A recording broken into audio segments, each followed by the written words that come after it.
Assalomu alaykum. Mana bugun bizni Xurishdagi reabilitatoriyamizning logoped jamoasi, ya'ni so'zda nuqsoni bor bemorlarimiz bilan ishlaydigan jamoani ishlarini ko'rib chiqamiz. Xudo xolisa, manfaatli bo'ladi. Videoni oxirigacha ko'ringlar. Biz bilan motorika bilan ishlayapmiz. Ya'ni harflarni, nutqlarni rivojlantirishda harfni bo'g'illashiga o'rgatyapman. B harfini yasadingiz. B ni yonida qaysi harf turibdi? Ha, endi qo'shamiz, bo'g'illaymiz. Qani B A. B A. Qo'shing. Ba. B.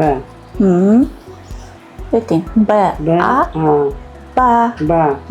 Barakalla. Predmetlarning nomini aytasiz va siz bilan predmetlarga gap tuzishi, ya'ni nutqingizni rivojlantiramiz. Qani ketdik. Nima rasm? B. Piyola. Piyola. No. Shayni. No. Krужка. No. Ta. Ilka. Barakalla. Endi gap tuzamiz. Choynakdan piyolaga choy quy. Shaynikdan piyola. Choy quy. Barakalla. Stol ano. Mana sariyog'ni Piyola. nonga Sur. Yog'ini. Katyapni. pishirdim. Barakalla. Men bu patsiyentim bilan 12 kunlik muolajamda Denis apparati bilan ishladim. Ya'ni bu Denis terapiyasi bo'ladi. Nutq rivojlanishiga, aktivlashishiga yordam beradi. Va bundan so'ng men bular bilan yuz masaji va zondlarim bilan til masajini olib bordim. Bu muolajamdan so'ng men bular bilan mashg'ulotga o'tdik. Mashg'ulotda bularning nutqlarini rivojlantirishda ishlayapman. Insultdan keyingi holat bo'lgani uchun hozir mashg'ulotda nutqlarni rivojlantirishda, nutqlarni ravon bo'lishda, harflarni bo'g'illashda va rasmlar bilan, rasmga gap tuzish bilan mashg'ulot olib boryapman. Yaxshi gapiribman. Barnoga rahmat. Sizga ham rahmat. Xursandman. Shifoli bo'lsin o'rgatayotgan mashg'ulotlarim. Bu patsiyentimizda sensor afaziya. Bularga hozir men Denis terapiyasini qilyapman. Ya'ni bu Denis terapiyam bularga nutqni yanada faollashtirish uchun ishlataman.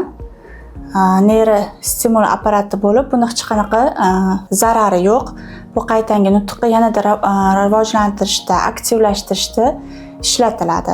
Bu Denis apparatimni qo'lga ham qo'yaman, ya'ni qo'lga qo'yishimni sababi bunda qo'l falajligini aktivlashtirish, ya'ni 77 Hz bilan faollashishiga yordamchi apparat bo'ladi. 77 Hz ni qo'yaman. Falajlikni yumshatib beradi, qo'lni harakatga keltirishda yordamlashadi.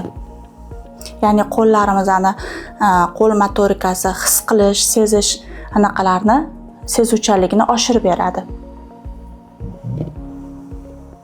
Bu yuz masajimiz nutqni ravonlashda va yuz tonuslarini bo'shashtirib berishga masaj qilinadi. Shundan keyin ancha nutqqa, tilga, so'z boyligini oshirishda, rivojlanishda, nutqqa o'sishga yordam beradigan masajimizni aktivlashtiruvchi masaj qilaman yuzlariga va yuz tonuslarini bo'shashtirishda yordamlashadi. Bu til masaji tillarni qon aylanishi va ularni faollashtirishda, tonuslarini yumshatishda ishlatiladi va til bundan keyin qon aylanishi yaxshi bo'lib, gapirishda, nutq rivojlanishda faollashadi. Til masaji bizda artikulatsiya mashg'ulotlarga ham ancha ishlatishda yordamlashadi. Bu jarayonimizda bizda ko'proq insultlarimizda so'lak oqishi, jag'i boshqara olmasdan ovqat chaynashda qiynalishi va jag' osilib qolishda, ularni ko'tarishda, to'g'ri chayna olishida shu jarayonimizda yordamlashadi. A, O, U, G, Y, Ma, O, Mo, tovuq, jo'ja, Do'da, o'rdak, g'oz, kurtka, karavotga o'tirib nima deysiz? Barno. Barnamda rahmat Shu bilan Xurshid akamizning logoped jamoasi, ya'ni nutqida muammosi bor bemorlar bilan ishlaydigan jamoalar bilan kunimiz tugadi. Xuddi mana shunaqa muolaja o'tkazilar ekan. Agar sizlarga ham to'g'ri metodga asoslangan reabilitatsiya xizmatlari kerak bo'lgan bo'lsa, shu raqamlar orqali bizga aloqaga chiqsanglar, xudo xolisa uylarga borib chiroyli qilib muolaja o'tkazib beramiz. Salomat bo'linglar.